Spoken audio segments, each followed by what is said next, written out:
To have your kids up there doing a good job with you now, that's as good as it gets. Willie Nelson is an American treasure and a singer-songwriter legend. He's loved around the world, and quite a few people love Willie at home too,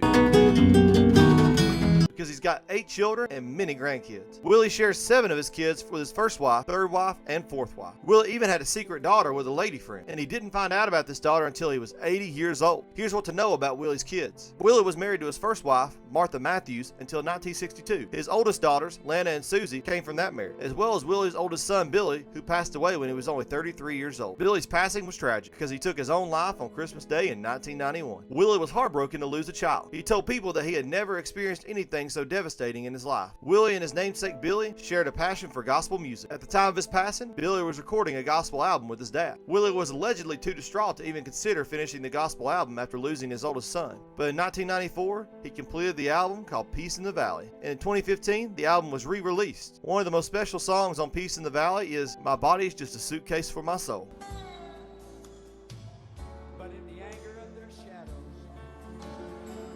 Billy was the first of Willie's kids to go on tour with him. During one tour, Billy met his future wife, Janet Caldwell. She modeled and did promotional work for a radio station in Nashville. After Billy and Janet got married, they had a daughter named Raylynn. But there were 3 devastating setbacks in Billy's life, and these events happened close together. His mom, Martha, passed away during the Christmas holiday in 1989. Billy and Janet also split up at this time, and Janet won custody of Raylynn. Then Billy entered a treatment center for a drinking problem in 1990. Although he never fully recovered and he took his own life the following year, Willie's granddaughter Raylynn still lives in Nashville with her family. Raylynn is also a musician. She told Gainesville Downtown that Willie is really proud of her, and Willie also told Raylynn that her dad would be proud of her too. While the loss of his first son can never be replaced, Willie received equally shocking but far more joyful news in 2012, and Willie wrote about this unbelievable news in his memoir. He revealed that he had an old dear friend named Mary Haney. Mary and Willie had an intimate relationship in the 1950s. When they briefly reconnected in the 21st century, Mary confessed that she'd given birth to Willie's daughter Renee in January of 1953. Willie also wrote, "It turns out Renee has a daughter, Noelle, who has a daughter named Jordan,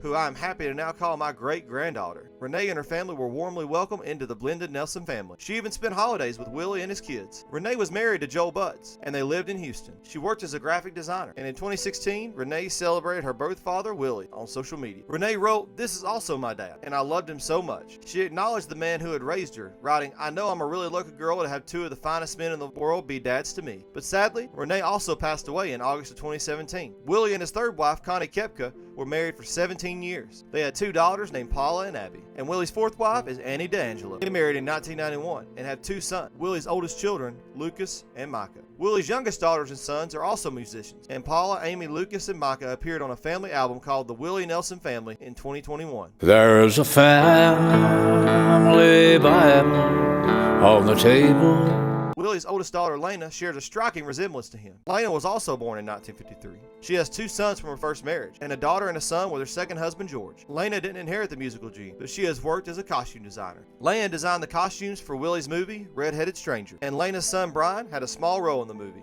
In 2015, Lana posted a tribute to Willie on Father's Day. Lana left a message on Willie's website. She wrote, "My dear father is a sweet, mellow, loving man that makes me light up inside when I look into his eyes." Lana said that Willie is her inspiration and role model, and he taught her life's most important lessons. Willie's second daughter, Susie, was born in May of 1956. Susie is a writer. Her book, Heartwarm Memories, A Daughter's Personal Biography of Willie Nelson, was published in 1987. When she was younger, Susie traveled around to indigenous reservations across North America. She played music and told stories to the native people.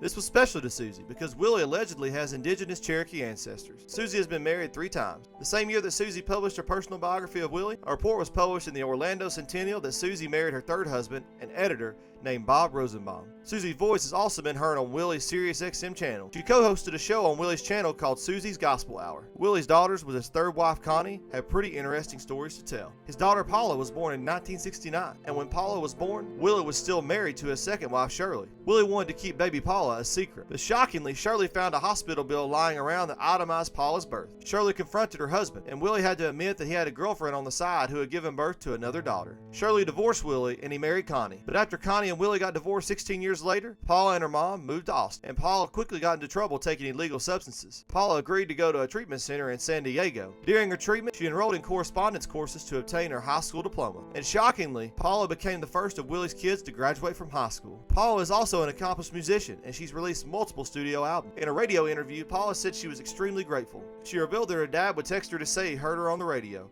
Willie wrote to Paula, "It sounds great. You're doing great." Paula called it a huge bonding experience, and she wouldn't trade it for anything. Paula's sister Amy was born in 1973. Amy is a documentary filmmaker. She also formed a folk band with Kathy Guthrie. Kathy's father is another music legend, Arlo Guthrie. But Amy's folk band sounds pretty edgy. One of their original songs, "Makes the Flowers Grow," was featured on the movie soundtrack for Super Troopers 2. Amy is also passionate about animal rescue. She said that she got that passion from Willie. Amy and Willie founded a nonprofit called Willie's Kids. The goal is to save horses from abattoirs. Amy and Willie even rescued 2 malnourished horses from the Nashville area. Those horses went to live on Willie's ranch in Texas, and at one time, Willie had 68 rescued horses living on his ranch. More recently, Amy won a Protect Your People award from the organization Grassroots Leadership. She won the award for making videos with Willie to support human rights. Willie's 2 youngest sons were born in 1988 and 1990. Lucas is the older of the 2. He was born on Christmas Day. His early years were spent in Texas. Then Lucas went to high school in Maui. Lucas is also a songwriter. He was only 11 years old when he wrote a song that Willie put on his album, "It Always Will Be." Lucas started college at Loyola Marymount in 2007, but he dropped out to form a band in LA.